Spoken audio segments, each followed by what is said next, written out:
तो last session में हमने आपको यूके की न्यू रेगुलेशंस के बारे में बताया था और बोला था कि इस सेशन में हम इंडिया का रेंट कंट्रोल एक्ट लेंगे। तो कोर्ट का कहना है कि कौन सबसे ज़्यादा तकलीफ़ में है, लैंडलॉर्ड तकलीफ़ में है या टेनेंट।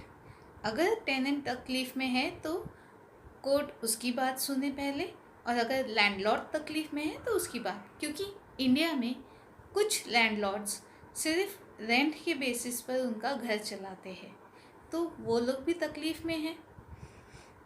सो देखते हैं कि इस कोविड सिचुएशन को कैसे कोप अप कर पाते हैं लैंडलॉर्ड और tenant. With that, let's begin the session. The Rent Control Act was passed by the legislation in the year 1948. What were the salient features? What is the Rent Control Act? What is the rental agreement? What are the rights of the tenant? What are the rights of the landlord? And where this Rent Control Act is not applicable. These are the few salient points which we shall be discussing. Now let's see what actually is this Rent Control Act is.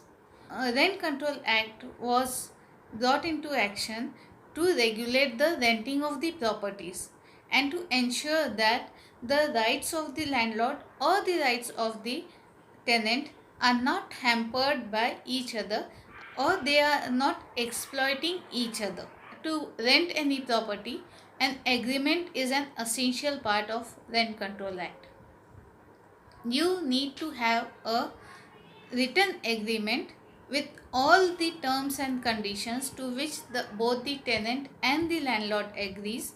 Then it is duly signed by both the parties and it is registered. If any of these things are not there in the rent control agreement, if it is not written, if it is not signed by, then this agreement is void in the eyes of the law.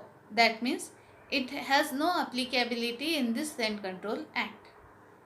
Now, what are the rights of the tenant? Well, the rights of the tenant are: he has a right for fair rent, he has a right against unfair eviction, and he has a right to use the essential services like water supply, electricity, parking areas, lift, fair rent. If the tenant feels that the rent is not fair, or if the landlord is taking it in excess, then he can approach the rent control authority and ask for a fair rent. Then if he feels that the landlord is evicting him without reason, or he wants to increase the rent that is not just, then he can again approach the court to get relief from this unfair eviction.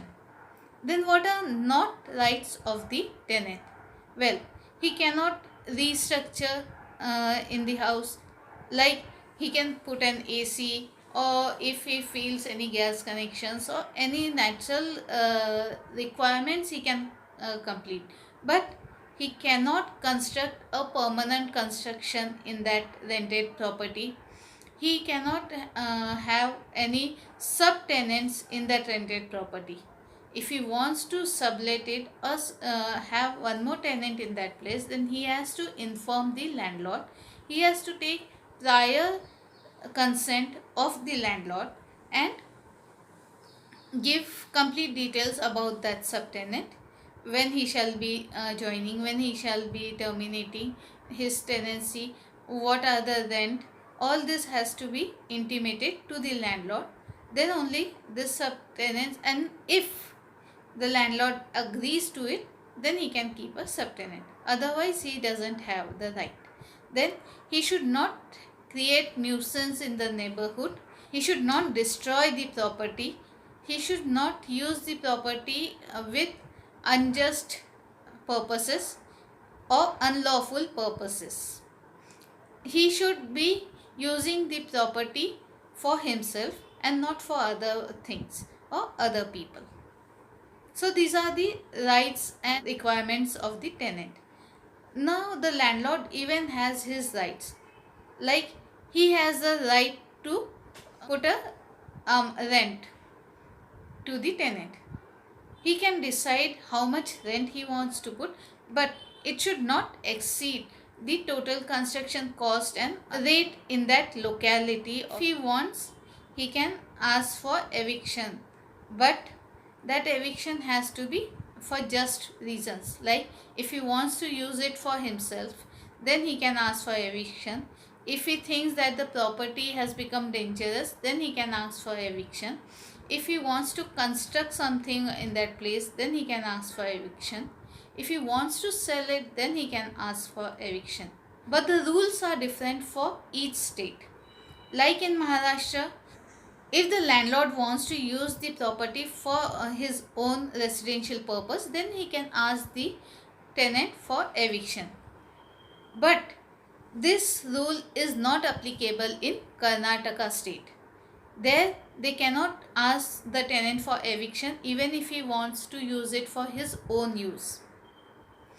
Likewise, each state has its own few differences that are to be seen state-wise.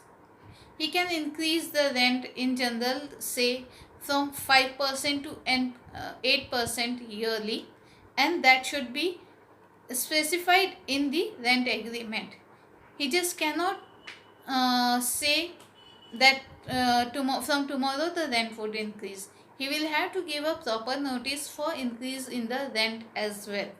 He will have to provide receipt of the rent to the tenant.